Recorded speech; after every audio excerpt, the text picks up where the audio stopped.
Alpesh Patel, CEO of Prifinium Partners, is still here. Thank you for staying on and looking through the papers with us. And we'll find out who you favour in the tennis in a minute. Anybody that wears purple pants is my favourite. And that's the men. But let's start with the financial crisis. It's the women. Let's have a look at the FT. And they're calling it the stimulus march yesterday. So we had the Bank of England, more QE, European Central Bank reducing its interest rates, and the Bank of China. What were they doing? Well, was also that QE or was that reducing? It was China, surprise, second cut in a month. Also monetary easing. Essentially, all falls into this title of monetary easing. Same with the Europeans. So what does this tell us then about where we are in terms of the global economy? I think, first of all, one thing to put it all into context, there was an interesting statistic I heard on the BBC yesterday, which is more money has been spent on quantitative easing since the start of the credit crunch than has been spent by all the world's governments on science, research and development since the birth of Christ. Good thing or now, bad thing? I think we've had a lot of good things come out of science, research and development rather than we've had from quantitative easing, because out of quantitative easing, does the consumer feel any safer, any better, any more likely to spend? Do we see our interest rates impact our spending ability? Because we're all complaining that actually it's not filtering through. If anything, price fixing aside by the banks, if anything, interest rates seem to be going up. And similarly with business investment, businesses aren't saying they're getting access to the money. It's not working. Isn't it, you just highlighted, and I think we should just remind perhaps viewers who don't follow this kind of thing, when we talk about quantitative easing, basically governments pumping money, the idea is that money perhaps goes into the economy, into banks, and they're supposed to pass it on,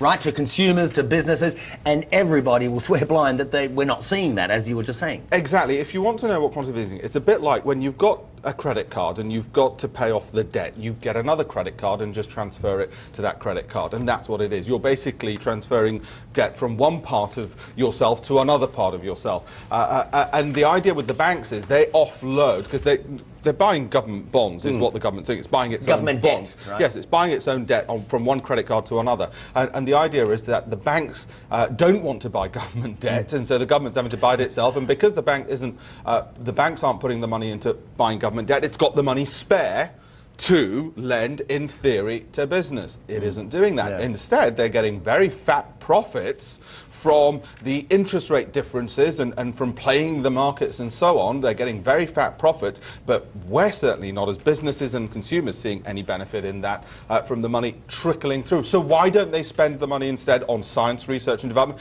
in infrastructure, in terms of creating jobs, in investing directly into the economy, because that might work. And the reason they don't is because they've got all this debt coming up, which they've got to refinance. So they're just shoving it from one credit card to another instead of spending it on developing the economy and investing in the economy. In other words, bottom line, doesn't work. Yeah, good point. Can I just, before we move on, can I just quickly ask you, I was on air yesterday, China, that story broke Beijing cutting interest rates the second time in a month. It kind of smells of desperation, but what it does actually highlight is, and a lot of people are worried, that China's economy is in a worse off state than we all previously thought.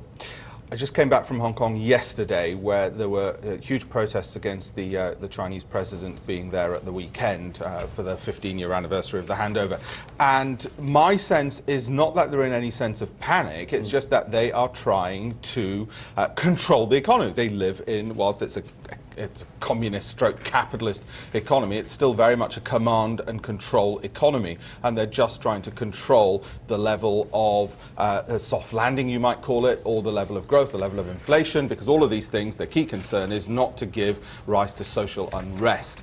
So I think they've actually got their goals in hand in terms of what they want to do, and I don't see a sense of panic at all out there. I think they're just controlling it. In 9 months, they'll be resuming growth again.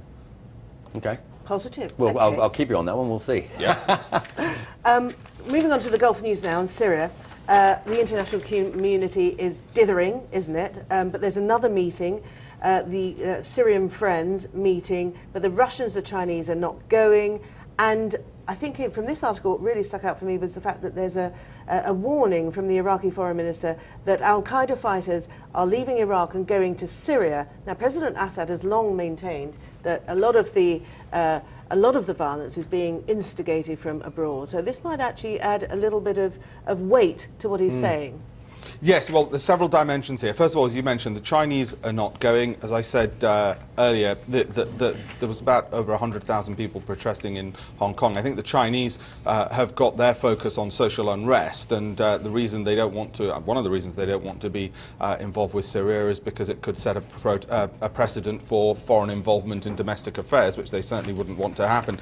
In terms of before Hong Kong, I was in Turkey, and when the jet was shot down, and I'm really saddened that Turkey did not invoke Article 5 of NATO, where it really was an opportunity to take some military action. I know it's easy to say military action. We don't have the money for it. We certainly don't want to lose Western lives over it when it's a regional problem. But it's sad that the Chinese aren't stepping up, the Russians aren't stepping up, and Turkey are talking tough but don't have the appetite to step in either. On the Al-Qaeda thing, I know the Americans, the news stories in Turkey were that the Americans are operating in southern Turkey to ensure that arms aren't getting into the hands of Al-Qaeda. Even if Al-Qaeda are looking to attack Assad and Assad's army, they still don't obviously become allies of the West, despite making strange bedfellows. Okay, let's move on. Let's talk about the New York Times, and Volkswagen succeeds in its quest for Porsche. This is a cracking story because, in 2009, it was Porsche who actually wanted all of Volkswagen, racked up huge debt. Their investors sued them, didn't they? At the end of the day, Volkswagen wins out and on track to becoming the largest car maker in the world. Yeah, so putting the car industry to one side, which of course, as we know and we saw from the Obama clip, is a key focus in the United States. The bigger story here is in terms of whether it's nations which are indebted or corporations which are indebted, which tend to be Western nations, Western companies.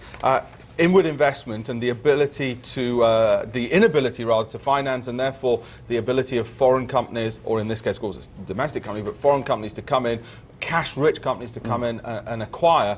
I think we're going to see continued investment into the West, and actually one of the reasons why I was out in Hong Kong with UK Trade and Investment was looking at inward investment into Europe and particularly obviously into the United Kingdom, which remains buoyant because there are parts of the world which are cash-rich and companies which are cash-rich which are looking to acquire those which are not so healthy on their balance sheet. And that's a good thing because there are parts of the world, as I say, which do have cash. We're not sort of fighting this on our own in the West, as it were.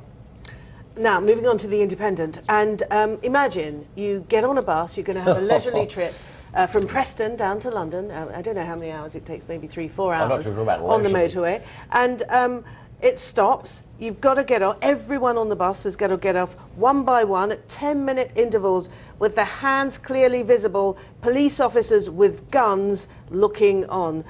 Can you tell us about what happened there on the M6? There was an individual with an electronic cigarette, and these electronic cigarettes, they emit smoke. So clearly somebody thought there's something dodgy going on. What's interesting, I've said it before, that we need with electronic cigarettes, even with electronic cigarettes, a warning on the packet that smoking can kill, because clearly this shows that smoking can kill. But on a more serious note, it also shows that we are very well prepared for the Olympics. That's what it also shows, which is a relief. Alpesh, Patel, thank you very much, and thank you very much. We'll see you soon. Bye-bye.